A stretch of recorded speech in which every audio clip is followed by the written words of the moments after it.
حضرت محمد صلی اللہ علیہ وسلم کا امتی ہونا یہ اتنی بڑی بات ہے، اتنی بڑی بات ہے، اتنی بڑی بات ہے کہ جس کا ہم دنیا میں تصور نہیں کر سکتے۔ حضرت محمد صلی اللہ علیہ وسلم کے امتی ہونے کی وجہ سے عام آدمی تو کہے گا کہ بھئی امتی ہونے سے مجھے کیا حاصل ہوا، امتی ہونے سے مجھے کیا حاصل ہوا؟ میں اگر موسیٰ علیہ السلام کا امتی ہوتا تو بھی ایسے ہی دھکے کھا رہا ہوتا۔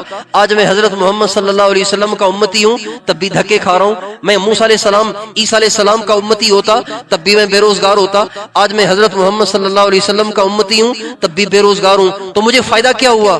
میرے بھائیوں، نبی کریم صلی اللہ علیہ وسلم کا امتی ہونے کی وجہ سے اللہ تعالیٰ نے ہمارے ساتھ ایسی مہربانیوں کا معاملہ کر رکھا ہے کہ ہم اور آپ اس کا تصور نہیں کر سکتے۔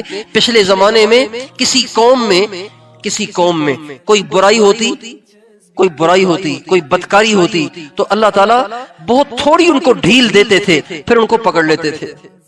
تھوڑی سی ڈھیل ملتی تھی پھر اللہ ان کو پکڑ لیتے تھے، تھوڑی سی ڈھیل ملتی تھی پھر اللہ ان پہ عذاب بھیج دیتے تھے، اور عذاب بھی ایسے ایسے کہ نوح علیہ السلام کی قوم پہ عذاب آیا، ایسا سیلاب آیا کہ ساری دنیا غرق ہو گئی، ساری دنیا اس میں غرق ہو گئی۔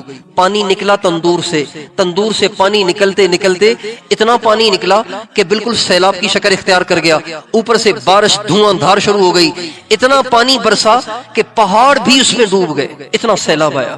اللہ تعالیٰ نے نوح علیہ السلام کی قوم کو اس کے جرائم کی سزا میں ساری دنیا کو ڈبو دیا، اور دنیا میں کوئی بھی نہیں بچا سوائے نوح علیہ السلام کے اور ان کے ساتھ جو لوگ کشتی میں سوار ہو گئے تھے ان کے۔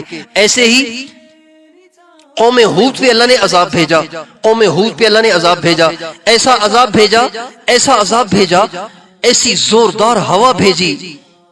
وَأَمَّا عَادٌ فَأُهْلِكُوا بِرِيحٍ صَرْصَرٍ عَاتِيَةٍ، اللہ فرماتے عاد کا ہم نے نام و نشان مٹایا ایک ایسی زوردار ہوا کے ساتھ جو تیز بھی تھی اور ٹھنڈی بھی تھی۔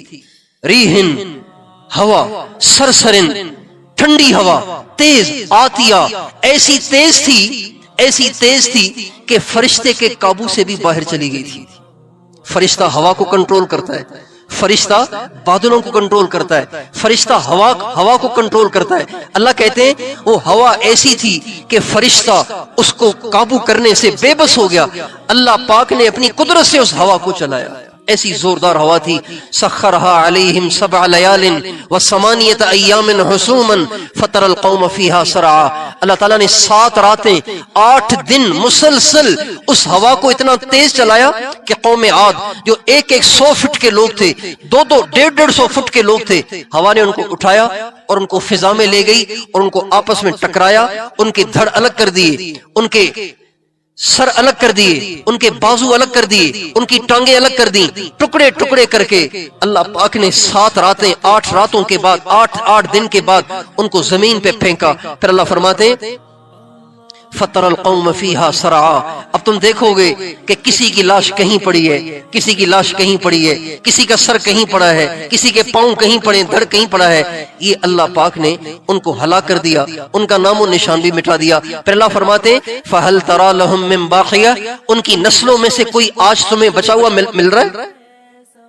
ہم گئے تھے قوم عاد کے علاقے میں، قوم عاد کے علاقے کا نام ہے وادی احقاف، یہ یمن، جنوبی یمن میں جو حضرموت کا علاقہ ہے اس میں وادی احقاف ہے، ہم ان کے علاقے میں گئے، ایسا سنسان ہے، آج بھی ان کا علاقہ سنسان ہے، آج بھی ان کا علاقہ ویران سنسان، جیسے ہمارے سندھ کا تھرپارکر ہے یا پنجاب کا چولستان ہے، بالکل اسی طرح سے پتھر ہی پتھر، پہاڑ ہی پہاڑ، اور مٹی ہی مٹی، ریت ہی ریت، کہیں کسی انسان کا گھر نظر نہیں آتا، کہیں کسی انسان کی آبادی نظر نہیں آتی، کہیں کوئی درخت نظر نہیں آتا، کہیں کوئی پھل پھول نظر نہیں آتا۔